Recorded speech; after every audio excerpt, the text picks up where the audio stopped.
Let's give her a warm Coyote welcome.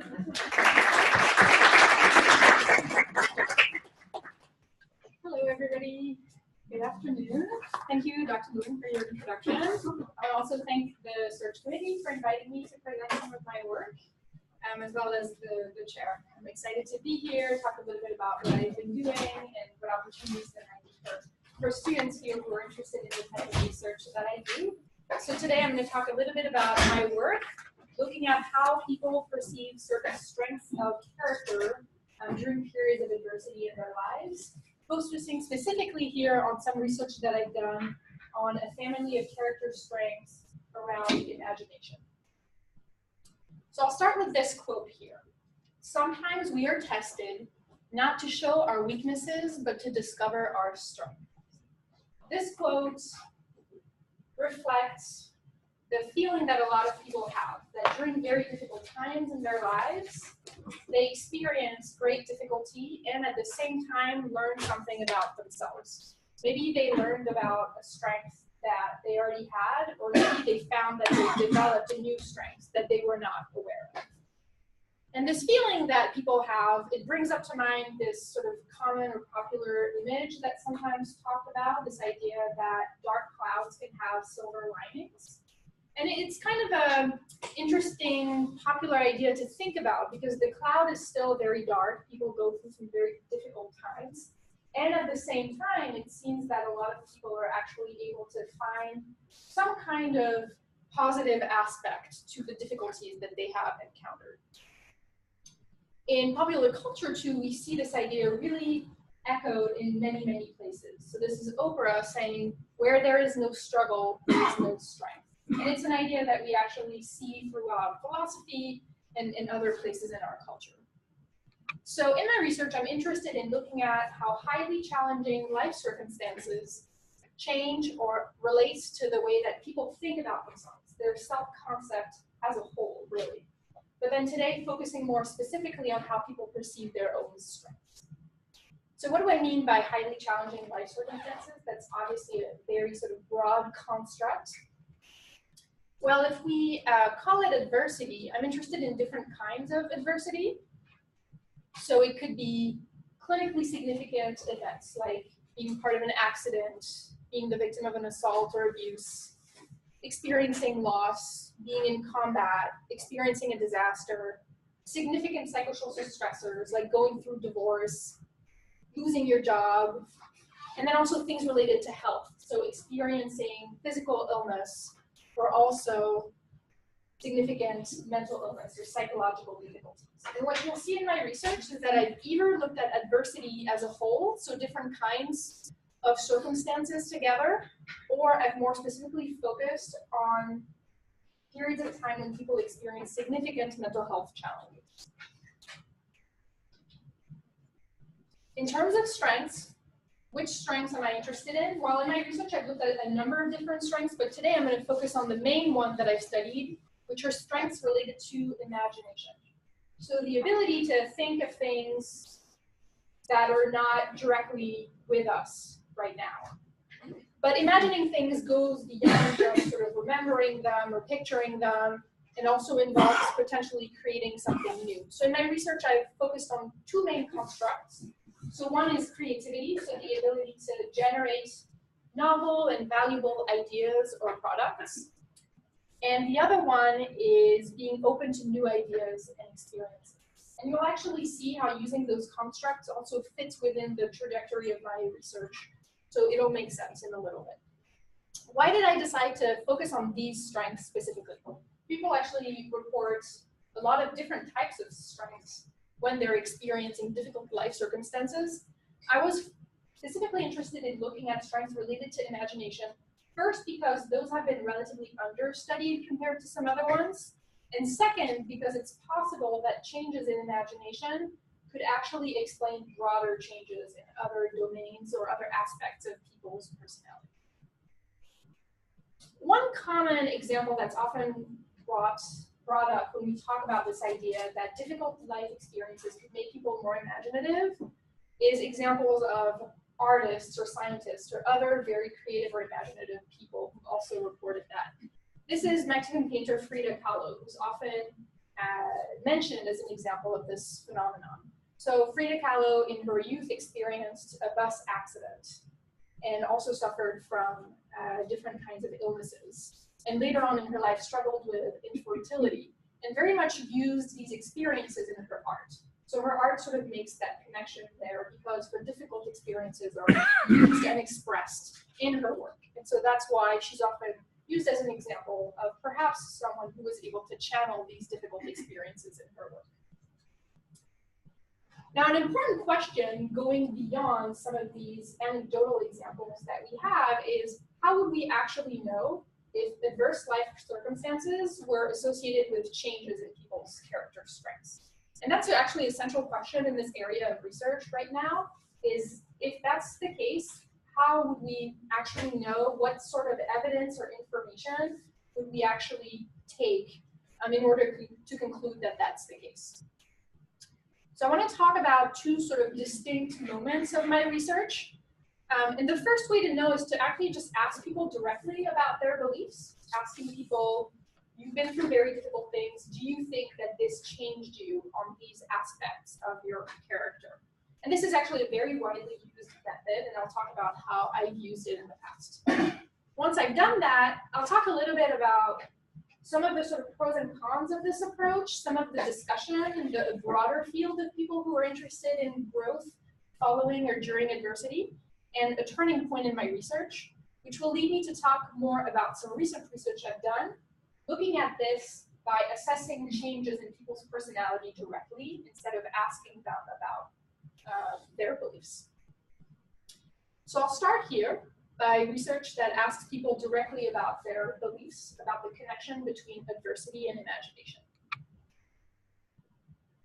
So in this first study, I actually asked people to complete a 6-item scale that was very straightforward. The scale simply asked people whether they thought that difficult events in their lives made them more creative and imaginative. That seems very sort of basic, simple, straightforward. I want to highlight here that such a scale is actually in line with the tradition of research on what's called post-traumatic growth, which is a construct you may have already heard of, which are the changes that people report following experiences of adversity. I like the term growth following adversity because it's a little bit broader, and actually people in this field tend to study both things that are clinically significant traumas and then also other adverse events.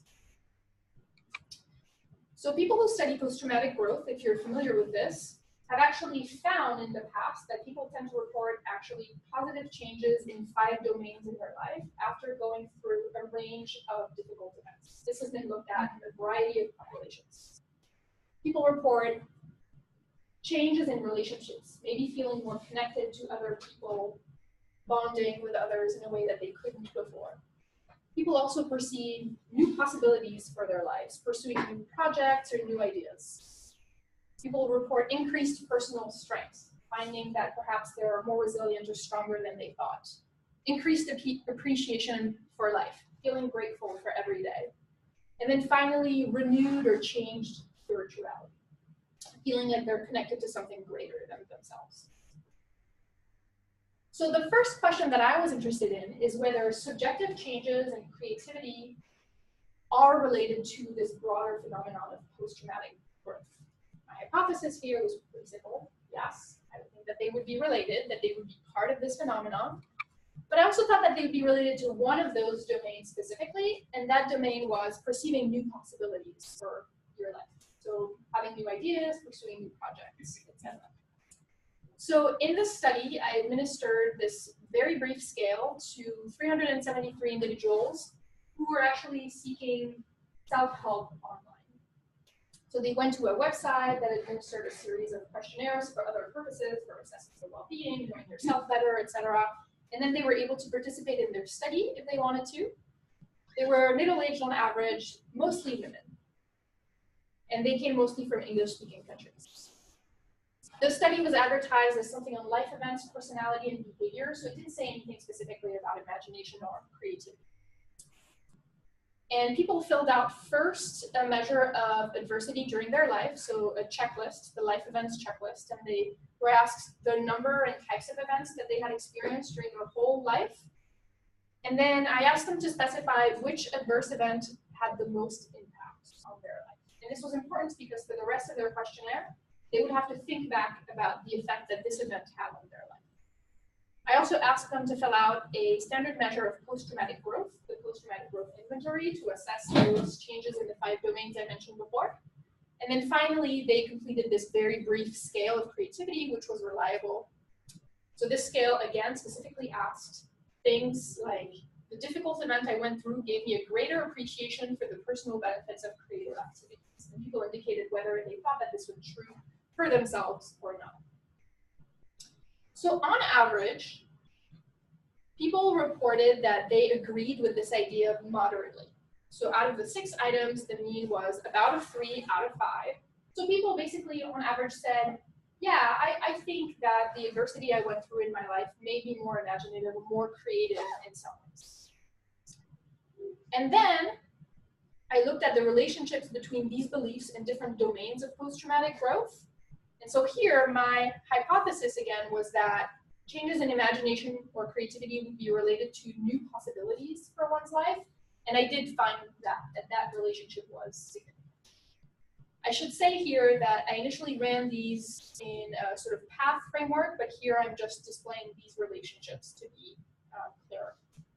One thing that I did not expect was actually that another domain would also relate to subjective changes in creativity.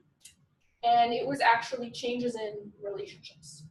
So to the degree to which people experienced or reported experiencing improved relationships, they also reported increases in imagination. So that was significant as well. The relationship with the 3 other domains was not. Now, one question that I was struggling with a little bit after running the study is whether these results were reflective of a broad phenomenon that people might have these beliefs in general, or whether those beliefs are actually not necessarily something that everybody would endorse, but might be dependent on the specific sample that I used. So the specific individuals who came to the website mostly came from English-speaking countries. Most of them were women. Many of them had a 4-year college degree. Most of them identified as being white. I wasn't sure whether these beliefs would necessarily apply to a broader population. So recently, I was invited to collaborate on a cross-cultural study of post-traumatic growth, where we're looking at a lot of different sort of aspects of this phenomenon. But I've been able to also ask some specific questions related to beliefs about creativity and imagination. And the study compares 3 samples. So 1 sample in Rwanda, 1 in Sri Lanka, and 1 in a community sample in North Carolina. So in Rwanda, the study focuses on individuals who either were directly affected by the genocide in 1994 or whose families were affected. In Sri Lanka, the study focuses on individuals who experienced the Civil War, who was only recently concluded a few years ago. And then in North Carolina, a community sample with different kinds of diversity. Today, I'm going to briefly talk about a very small study I was able to do in the Rwanda sample a few years ago. So this study consisted of 100 individuals in local mental health clinics, and they ranged over the whole sort of lifespan. So some people had directly experienced the events in 1994, and others hadn't, but their family had. And the sample was about half men and women. So in the sample, I really had very little bandwidth to administer measures on this topic that I was interested in, but I administered an item that very directly asked people, do you think that the adverse events in your life that you've experienced contributed to creativity in your own life? And overall, people answered at about a 2 out of 7. Now I know it's hard to compare results from different studies, but essentially if we were to compare them, in this sample, people answered about a 2 out of 7, and in the previous sample I talked about, people answered a 3 out of 5. So it seemed like the beliefs people reported were less strong in this specific sample, but really this average rating isn't actually very meaningful, because when I looked at the distribution, it was bimodal. there were really two groups of people in this sample. Some people reported no changes at all, so they saw this item and they thought, that's not really relevant to my life. I don't think that the adversity I went through made me more creative or imaginative. And then about 25% of the sample said, yeah, this really does correspond to something that I have experienced. So this item, this type of change, this type of goal, only seemed relevant to a subset of people in this sample. And when people gave qualitative descriptions of what that might have looked like in their life, they described being really interested in music and singing and other arts. So the summary for this first study is that in this study, I found that many people retrospectively believe that their creativity increased following adverse experiences. So this seemed to be a belief that exists. And it's related to the degree to which people also perceive new possibilities for their lives. But however, I want to caution here that the prevalence and the nature of this belief is likely shaped by culture, among some other factors. So it exists, but it doesn't mean that it's necessarily something that applies to everybody in every context. So after this first study, I want to talk a little bit more about some of the thoughts that I've had and a turning point in my research. So we have these very first results, which seem to be interesting, that people think that adversity in their lives could lead to increases in imagination and creativity. But one alternative explanation, one problem with this, is this question of, is it just possible that people who have gone through extremely difficult things are looking at them through sort of rose-colored glasses and trying to sort of make the best out of what's happened in the moment? There are actually some reasons to think that there could be some biases in these reports. First of all, people are asked retrospectively, right? And we know that retrospective reports have some problems. So people are asked, since you experienced this event, do you think that your imagination or creativity have increased? The first problem with this is that it's actually just hard for people to remember exactly how they felt, who they were, months, sometimes years ago. And even if they do remember what they were like back then, it's also hard to make that calculation of, okay, I was like this when this happened, and now I'm like that, and that's the difference, and this is the answer that I should give on this questionnaire. So asking people about how much they've changed has inherent limitations. The other problem is that it's very face valid, right? So you ask people directly, do you think that this positive change has happened to you? And the problem with that is if you ask people whether they agree with this statement, there might be just an automatic natural bias to say, okay, yeah, that seems reasonable, I'm going to agree with this statement, right? And related to this, there might also be some kind of pressure to conform, especially if there's some kind of cultural narrative around, okay, yeah, this is making me stronger. I guess that's probably what most people would say. And so people might feel pressure to endorse that going through an adverse event had some kind of positive consequences for them. The writer Barbara Ehrenreich described this pretty well in a book that she published a few years ago. So unfortunately, she had been diagnosed with breast cancer before writing this book. And what she described was when she went to seek treatment, she was very frustrated by the fact that many people around her, including people who were also dealing with the illness and her treatment providers, everybody was urging her to look on the bright side of what was happening. And she found this to be incredibly invalidating and frustrating. And the pressure to conform to this narrative is something that, for her, was invalidating enough that she wrote this book, basically saying we have to be really careful about not bringing up a sort of tyranny of positive thinking, right? So if we, as scientists, find that adversity can have some types of positive consequences, also being very careful that this doesn't get translated into saying that maybe people should experience these positive changes, or that people should look on the bright side. And another reason why this is important is that there are some contradictory findings in literature about whether or not adverse events really do have positive consequences for people's personality and character. There's a really interesting line of research showing that in individuals who've experienced periods of violence or terrorism, both in Israel and the US, that people tend to become more closed-minded and less tolerant of others who are not like them. So that's one line of research. The research on stress in general shows that when people are exposed to stress, they actually tend to become less open to new ideas, which contradicts everything I just told you, right? But that's a really important line of experimental research. And then there's a bunch of longitudinal studies that have actually looked at how people's personality changed over time, and over the course of years and years are able to also look at what happens when people experience adversity. And in those studies, the findings are actually really mixed, so it's hard to summarize them. There are some studies that find that people do become more imaginative and open to new ideas after experiencing adversity, and others that find the exact opposite. So it's hard to know what to make of those findings. So the questions that come about when studying this is whether these beliefs that a lot of people have are accurate, whether they reflect something that's really happening, or whether they actually correspond to some type of self-enhancing bias, where people might be adopting these beliefs because it could be a way of coping in the moment.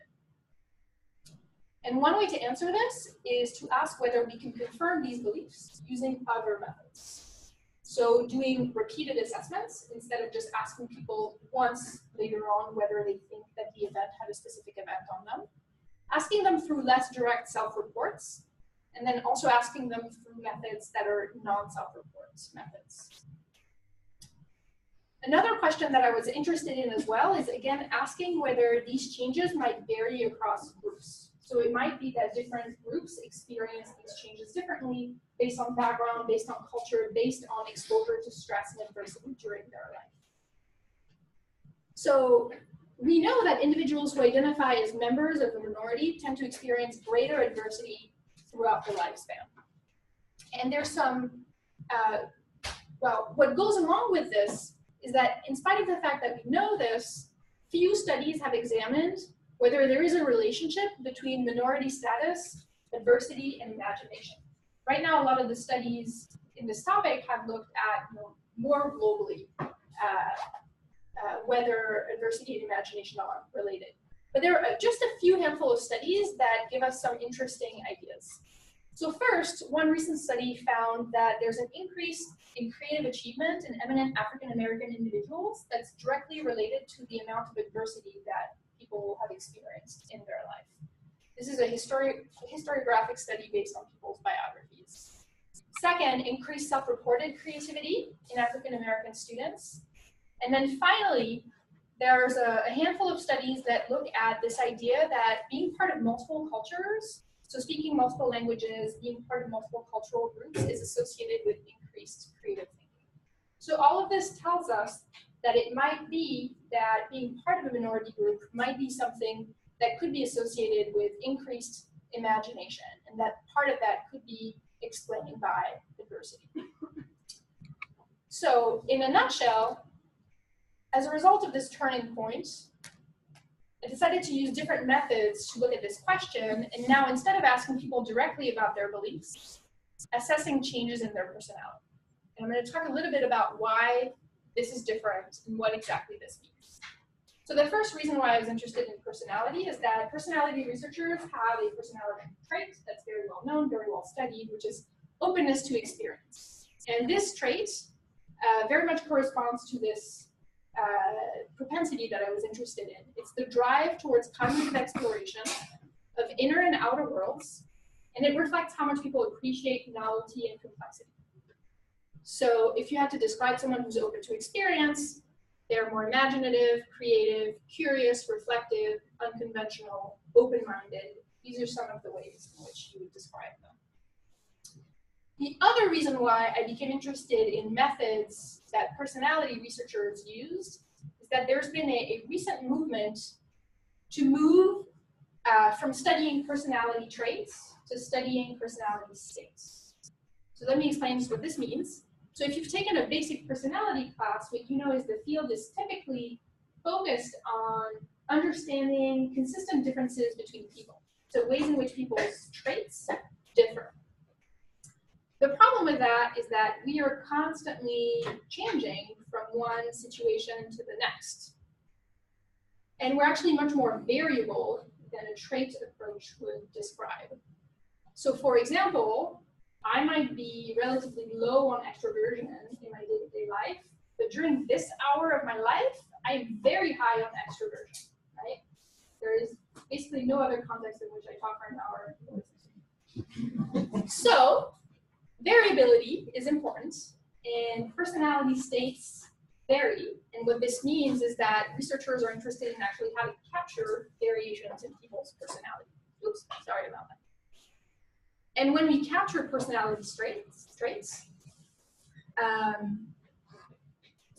what this means is we can capture both stability, so how much people display the same states in different contexts or moments of their life, and also how much they vary and they change. To do that, we need to use specific methods.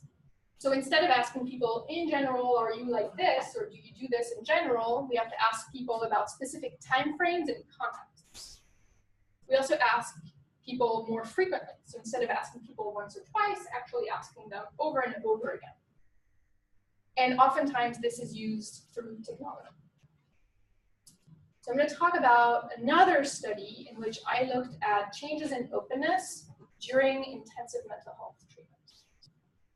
So this is the partial hospital program where I do most of my work at McLean. So it's a program where people come for about 2 weeks. And it's an interesting place to look at changes in general, but also personality change, because people are dedicating 2 weeks of their lives to sort of work on themselves. And they're exposed to a lot of new information. So it's potentially a place where a lot of changes can happen in a short period of time. I had already done a preliminary study that looked at people's positive beliefs about adversity and specifically coping with mental health challenges. And I had already found in that study, again using a more retrospective approach, that people do think that going through an episode of psychological difficulties is something that made them more open to new ideas. Having done that, I wanted to look at, this time, personality states of openness during treatment to see if we could actually document a change during this difficult period in people's lives. So in the sample, we had 271 adults, and I looked at 1 week of intensive treatment to have a sample that was large enough. And again, the sample was about half female, 34-year-olds on average, but with a range. The first question was whether we can actually capture these short-term states in a reliable and valid way. My hypothesis again was yes. I tend to keep my hypothesis pretty short. But the way to do that was that every morning they completed a measure. So they were in treatment. I looked at them over the course of 1 week. Every morning they completed a very brief measure that looks like this. Over the past 24 hours in my daily life activities outside of treatment, so at home, at work, at school, during leisure activities, during other activities, I thought and acted in a way that was, and then they were presented with a range of adjectives that people who were high in openness would endorse. So I thought and acted in a way that was imaginative, deep, unconventional, open-minded. When we piloted this, the first few people said, I really need more explanation. This is a little bit abstract. And so we gave people some examples. So for example, for this first item, I said, I thought and expressed myself in a way that was unusual or original. I came up with thoughts or ideas that were creative or out of the ordinary. And so the first day, people had to sort of read all of the examples, make sure that they understood it, but then they did it every day and it became more automatic. The scale was reliable. It was invariant across time, meaning every day it was measuring this personality state in the same way. And it seemed to be valid because it correlated with other related measures. So on the first day, it also correlated with trait openness, but it didn't correlate with other personality traits. Okay. So the main question I was interested in is whether openness increases during intensive treatment, so during this very specific period of adversity in their life where they're coping with acute psychological difficulties. Hypothesis was yes, and it was sort of confirmed. I thought the effect would be small based on a related meta-analysis. So this here shows you a significant increase in openness over the course of 1 week. So this is state openness on the y-axis from a scale from 0 to 7, and these are days in treatment, 1, 2, 3, 4, 5, 6, 7. And the magic of statistics is that this very, very small increase is actually significant, right? But you might look at it and you might think, I don't know if that's really meaningful for you. That seems pretty small. And you would be entirely correct that this is, in terms of the magnitude, there is an increase, but it's very important to notice that it is quite a small increase. So then I was wondering about whether there might actually be some variations according to specific groups here. And so one thing I looked at is whether people who identified as a minority in the sample might experience different rates of changes in this personality trait of openness. So in the sample, we had about 2% of the sample who identified as either transgender or a non-binary gender. And that was too small of a subsample to really look at analyses meaningfully. About 20% of the sample identified an ethnicity or race other than white, and about 18% of the sample identified a sexual orientation other than heterosexual. And so overall, about 34% of the sample endorsed being part of a minority group. When I compared these trajectories of change, I actually did not find any differences. So there was no association in the sample, the same pattern of changes. I'm still presenting these results here, right? Because it's important to notice that in literature, this question hasn't really been looked at before. But there is this idea that if individuals coming from minority group members might be exposed to additional adversity in their life, that this could also have consequences on personality functioning. But in the study, that wasn't the case. So then another question that I had was, well, instead of going at this from a sort of a priori hypothesis approach, what about if I just look at the data and see what the data has to say? Is it possible that there are subgroups in there that might emerge? And the answer was yes. There are actually 3 groups here. So for 75% of the sample, most of the sample experienced a significant increase that was somewhat larger than the one for the whole sample. So that was most people. And then there was another group here that started higher from the beginning and then experienced actually a much larger increase. So this was an open group, became even more open during the course of the 7 days of treatment. And then if we have this group, we also have this other group where the effect was the opposite. So they started lower on openness, and then their openness decreased during the course of the study. So really, at the beginning, when we looked at this line that was sort of flat but showed a small increase, that line wasn't super meaningful because it was actually hiding the fact that we have 3 very different groups of people in the sample. People who report being highly open and see that increase during this period of time, people who are kind of in the middle, and then a group that decreases. And this decrease was significant as well. I was also interested in knowing whether these changes would actually relate to people's well-being, so changes in depressive symptoms that they were experiencing. Again, hypothesis is yes. But it's not clear to me whether this would be a correlational association or whether there might actually be causal relationships. So is it the case that when people become more open to new ideas, it helps them feel less depressed? Or is it the case also that if people feel less depressed, they might also say, oh, okay, I feel more open to new ideas and more imaginative now? Both possibilities can very much occur, or there might be a third variable. So to look at this, I ran some different types of models. Over the whole course of treatment, increases in openness were associated with decreases in depression. So as people felt more open, they felt less depressed over the whole course of treatment. And then I looked at associations on just a day-to-day basis. And on the same day, openness predicted depression, also on that same day, right? That's too many statistics on there. But basically, there's an association on a day-to-day basis. It's also true vice versa. So depression on one day predicts openness on the same day. So it's hard to know exactly if one is causing the other. But one thing you can do with that type of data, because you have it every single day, is you can look at whether one variable predicts the other one on the next day. And that's when you might actually be able to see some causal influences.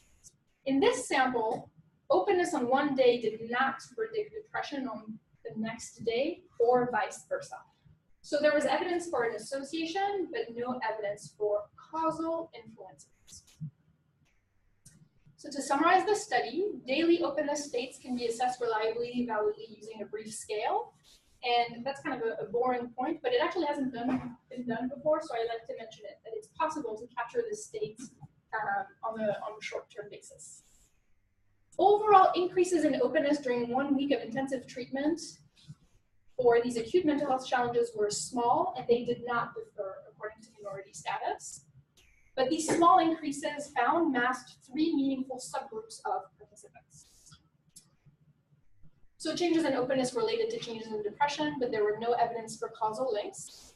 And so what this brings up is this idea that openness and depression might be separate but related facets of people's well-being that are kind of changing at the same time, reflecting different aspects of people's functioning. And this is in line with some research showing that this trait of openness is linked to indicators of personal growth. So things like purpose or meaning in life, things that have to do with doing well as opposed to feeling well. Okay, so this is sort of the story of, I went through asking people directly about their beliefs for the relationship between adversity and imagination, to then assessing it directly through changes in personality. But I have some current and future directions to continue work in this area. And the first one is to use technology to be able to actually look at even more frequent and specific assessments. So right now in the last study that I talked about, I asked people questions about their openness and their well-being every single day. It's possible that capturing that on an even more fine-grained basis is interesting. So I followed 114 adults who were discharging from the intensive treatment program that I just described, and I followed them for 2 weeks. And every day they actually filled out 5 surveys on their smartphones. I just sent that to them at random times. And on these surveys, they were asked about recent stressors that they were experiencing. They were asked about states of openness. They were asked about their positive and their negative affect. And they were also asked about some coping skills that they were using, but I won't talk too much about that right now. I'll talk about briefly some preliminary findings. So again, I was able to use a very brief scale of openness to look at that throughout the day. And then I looked at, throughout the day, associations between this momentary openness scale and positive affect, negative affect, and stress, wondering whether those things actually vary together during the day. And the answer was yes. So here what you can see is that when people are feeling more open, they also feel more positive, and they feel less negative. When people feel more open, they are also more likely to report a recent stressor. I was actually hypothesizing the opposite. I was thinking that having experienced a recent stressor would be related to being less open to new ideas, but the opposite effect was found. And the way that I explain this is that this is controlling for affect. So controlling for how people are feeling, having experienced a stressor, potentially is related to being more open to new ideas and experiences. I also looked at whether minority status in this sample moderated these links. And here, what I found was that it moderated links between affect and openness, but not stress and openness. So actually the opposite of what I was looking for in my data, but I thought it was interesting in that sense. And I'll summarize this in plain English because I'm aware that this table might not actually mean too much because it's a lot of numbers. What this means is that the relationship between recent stress and openness was the same in all individuals, regardless of whether they identified as members of the minority. The relationship between momentary affect and openness was stronger in individuals who identified as member of the minority. So there's a large literature out there looking at relationships between mood, emotions, and creativity or openness. And there might actually be some individual differences here based on people's background. I have an upcoming project as well that I'll talk about quickly. It's funded by an initiative called the Pathways to Character Project. So these are groups of researchers who are studying different aspects of post-traumatic growth. And my project got funded because we specifically wanted to look at this trait of openness because it's been relatively understudied. And it's funded through Arizona State University, Wake Forest University, and the John Templeton Foundation. So in this project, I'm very excited about it because it's going to allow me to go back from now having been more specifically focused on experiences with mental health challenges and go back to actually studying adversity more broadly and being able to look at different kinds of adversity. And using different types of methods to assess changes in openness. So first I'm going to be following people for about a year. These are trees over the course of the seasons of a year. I realize it might not be a very clear depiction of a year, but it is a year. And I'm going to be comparing different groups of people.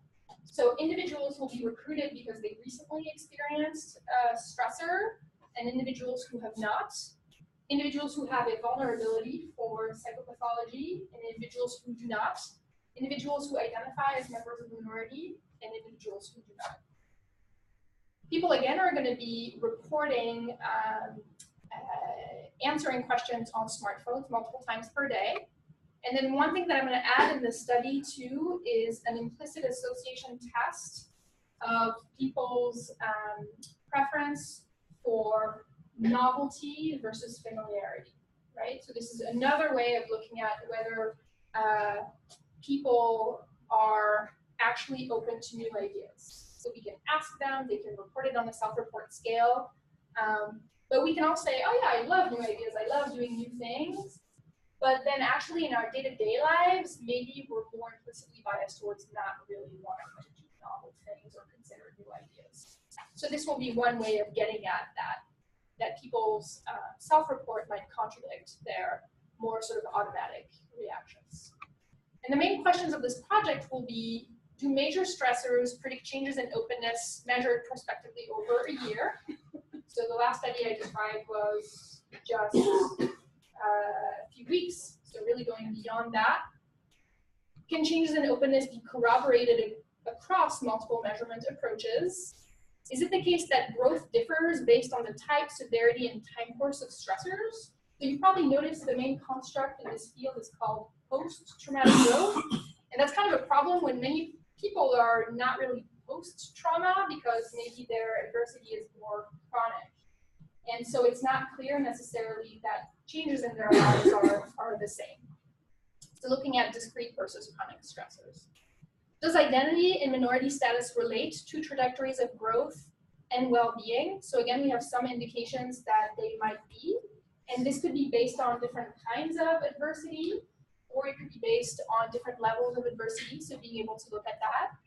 Is growth following major stressors reflected in the way people react to more minor daily stressors? So looking at how people are dealing with things happening in their life. And then finally, importantly, could changes in openness explain more general positive changes? So this is where my research links up with the broader post-traumatic growth literature. Okay, in conclusion, coming back to this image here, I threw a lot of ideas and data at you. I want to come back to this image, this idea that clouds can have silver linings. And I know sometimes the phrase even comes up as every cloud has a silver lining, and that always makes me a little bit uncomfortable because actually based on the research and even based on interacting with people, really the takeaway that we can take from this is that it seems that for some people under some circumstances, some dark clouds can have a bit of a silver lining. But it's really important to better understand when and how that happens and what that means. And I want to add a further note of caution here. In this area of research, it's not uncommon to see headlines in the press like this. Well, adversity is a good thing, right? And reading this, I sometimes, again, feel uncomfortable feeling like if you've gone through a lot of adversity in your life and you read this in a paper or a magazine, it can feel very invalidating. And it can even potentially be used as a tool for oppression to say, oh, well, adversity is a good thing, so let's be okay with adversity and people people's lives. So one caveat with this area of research is the idea that studying the potential positive consequences that adverse events can have in people's life never actually justifies the fact that people are experiencing adverse events. And when I was interviewing an author for my dissertation a few years ago, she sort of put it in a way that was much more eloquent than I ever could. So I'll read her words instead. So actually, let me rewind there just a little bit. So Julie Oranger is a novelist. She writes historical novels. And one important thing that happened to her in her life is her mother passed away when she was very young from breast cancer. And so in my interview with her, she was talking a little bit about how this event affected her. And what she said is, while I think that it's valuable to capture the ways in which people figure out how to survive and the ways in which people are made strong by the horrible things that happen to them, it would be a real error of empathy on my part and a real failure to capture my own experience if I suggested that those changes were necessarily for the better. So what she says is, in my own life and in my own work, I want to be able to describe how people can find strength in really, really difficult experiences, but I never want to suggest that this means that these changes were for the better or that the adversity was a good thing in any way, which is a sentiment that I agree with. So the implications of this is, unfortunately, most people will experience highly adverse events at some point in their lives. And when these cannot be prevented, and that's a big when, right? Because a lot of time and energy and effort should be dedicated to preventing some of these sources of adversity. When these cannot be prevented, can we better understand the full spectrum of their consequences for health and for mental health? Both negative consequences and also positive consequences.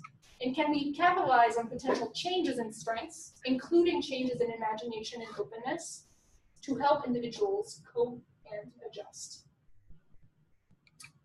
So students who are interested in this line of research might have opportunities to work with me if they might want to analyze data that I already have, if they're interested in, of course, topics related to imagination and growth following adversity.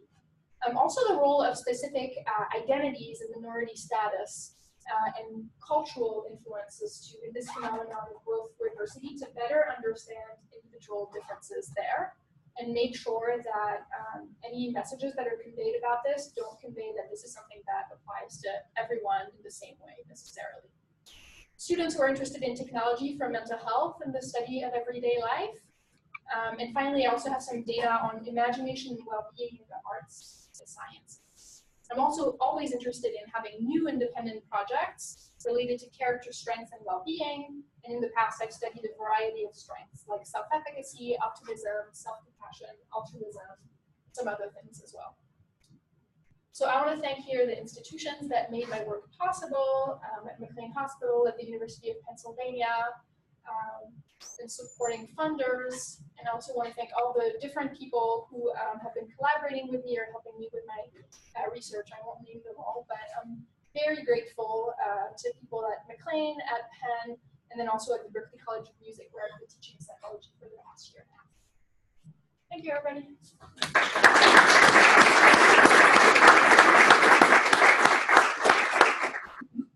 This will be a time for any questions.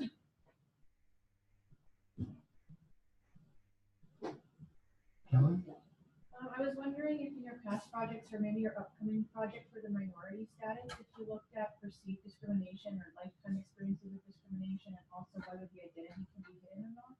Yeah, so that's actually in the upcoming project.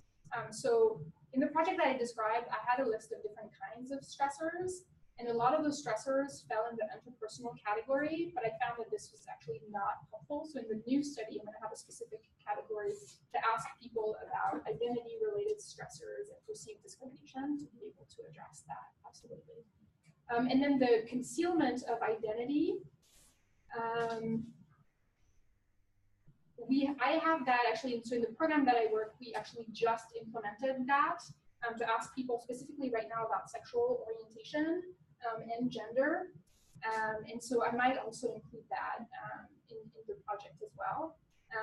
And I'm hesitating basically between assessing it just once at the beginning or whether there might be a way that I'd be able to assess more consistently. Were you just in a situation where you felt like you had to conceal information about yourself? So I'm still trying to figure out exactly how to do it. Thank you. Really good talk. I really liked it. I had a question that sort of because we did a slide that showed that like 34% of your respondents are voting in this in the different categories that added to 34. Were those treated independently in the analysis? Because So people could have been in several of those categories combined. And absolutely. And they were. So I did it both ways, and I reported the one with the sort of the bigger category first because it was an easier way to present one set of analyses. When I did the analyses independently, looking at sexual orientation and looking at ethnicity and race, I didn't find that one of those categories was responsible for the lack of findings. In fact, in both, the findings were also not significant. But at the same time, the number of people was smaller. So I can't be sure that it's a sample size issue. And that's also one of the things I'm excited about with this study that will have a larger sample is to actually have a decent number of people to look at. Yeah, absolutely. Good question. Other question? Yes, I apologize for coming in late, and if the question I asked you had been answered prior, I apologize for that too. But you showed that when you split into the three groups, that those who were open essentially became more open over time, and those who were low in openness became less. Do you have a thought of why that might happen? Yeah. So one of the analyses that I ran that I didn't talk about is one of the things I did is just looked at whether different people were in those different groups, and I didn't find. So the main differences that I found was that the people in that lower group, so they started lower, they became even lower.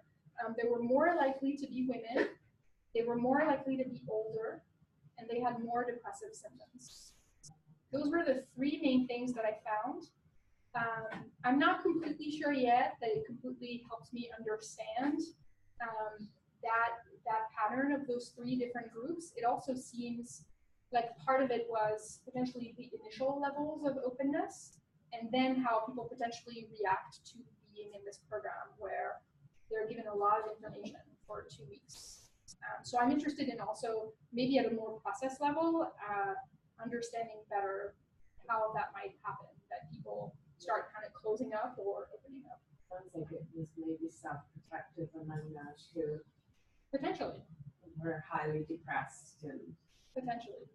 Yeah. It wasn't entirely explained by depression, but there was, as I mentioned, the two things were related. So, yeah. And what this also means, actually, I'm thinking now from a more sort of clinical perspective, is there a way to, if this in fact reflects potentially a way in which people might be protecting themselves and then potentially not getting as much out of the treatment program in this moment in their life, is there a way to address that in the moment, or respect that individual difference and do something that might be helpful specifically for that group of individuals? Thank you. Other questions? Just following up on the, so the high openness group and the partial hospitalization group, what would be their psychiatric characteristics of this?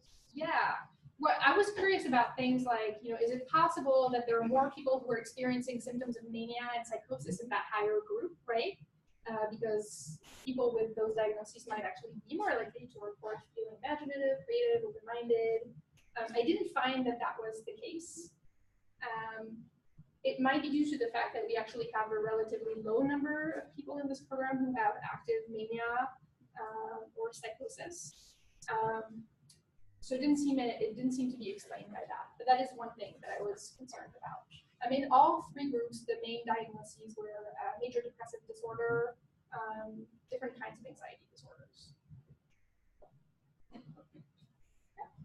I really liked how you finished sort of the not be cautious not to validate diversity necessarily. I appreciate, silver linings like that, but I was curious if that suggests an alternative hypothesis that it's best to never have diversity. So would the best possible outcome for anyone be to never have diversity? What would the profile of somebody like that look like? Yeah, so I think one of the key things too that this brings up is what do we even mean by adversity, and what type of adversity do we want to protect people from versus not protect people from?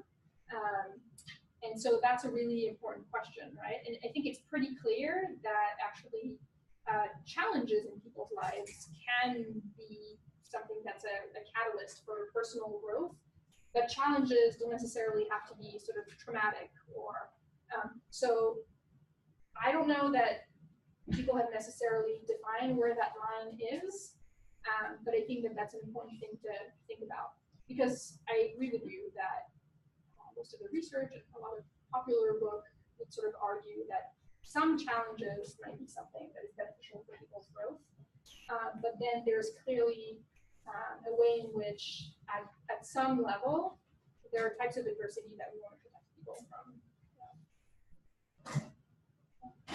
You mentioned that kind of lower group and how you kind of considered whether or not what would make sense to do clinically, like whether try to, I guess, help encourage them to become more creative or imaginative or try another strategy.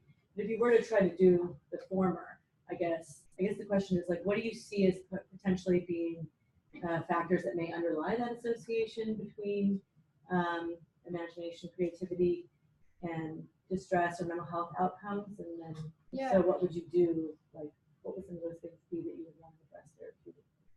Yeah, I mean, I think the first thing I'd be interested in doing is actually just doing potentially more of a qualitative project, just sitting down and asking people, what does it mean in a day-to-day life to be lower on this trait? Does this mean that the person isn't as interested in some of the ideas that they're hearing, or that they're not problem solving in a flexible way, or potentially it means something completely different? Yeah. So I don't know exactly how it manifests itself in people's day-to-day lives.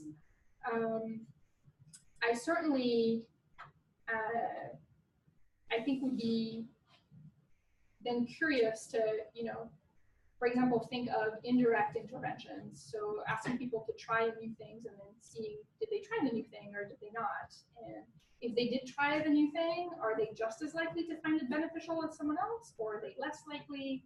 Does this mean that potentially clinically we want to be much more kind of gradual or much more non-directive as opposed to directive? I think there's a lot of different directions that this could go in. Does it also affect whether people are likely to stay in treatment or leave treatment? Well, just thinking about one of your papers where you were looking at pro-social motivations. Oh, yeah. So I'm thinking in interventions with creativity. Tell me if I'm wrong, but you were arguing that maybe one of the driving forces with the benefits of creativity might be in the area of pro-social. Yeah. What kind of motivation? Yeah. And that kind of fits in with some of the therapy approaches aimed at sort of focusing not so much on the self, getting some of the emphasis, the exclusive focus on self, and more on meaning of life and values in life, etc. Like ACT and the third generation therapies. Yeah, absolutely. And so this other area of research that you've mentioned is something that I haven't brought in yet to my more clinically focused interests, but it's this idea that oftentimes when people report wanting to do creative or imaginative things in their life, that there's a component where these things are actually related to also affecting other people's lives. And so I think it is related to how open people are to the outside world. I wrote up recently the paper with the changes in openness, and one of my collaborators actually said, we should do an ACT intervention to see whether getting people to be more accepting and committed is something that increases openness to experience. So that's something that I'm wondering about. And that's also something where I think sometimes the personality and the clinical literature are sort of studying different things, but calling it different in different ways. But I think there's an intersection there that would be interesting. interesting to study. Yeah, I'm also wondering how much of creativity, the concept, I struggle with the concept of creativity and how that's operationally defined. Yeah. It's a lot based on what the client considers. And I was going to ask you about the measure. When But- here in the study, I only studied people's beliefs about it. I didn't Correct. Perception of creativity. Yeah. And I'm wondering what that correlates with in the clinical psychology literature, like a concept that comes to mind is psychological flexibility. Yes. Yeah. And so things that really have a large impact in mediating between adversity and clinical outcomes. So I'm wondering about the overlap there. Yeah. I think that's what you're talking about. Yeah, there's a big overlap. I would say that in the clinical literature right now, that is the most closely related concept. Mm-hmm. And then one of the questions I'm interested in is the boundaries of that. So is it possible that at some point being too flexible, too imaginative is also something that can cause potential issues in people's lives? So that's more ideas for the future.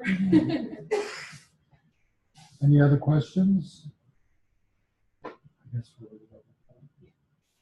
Well, thank you very much. let's give her one more.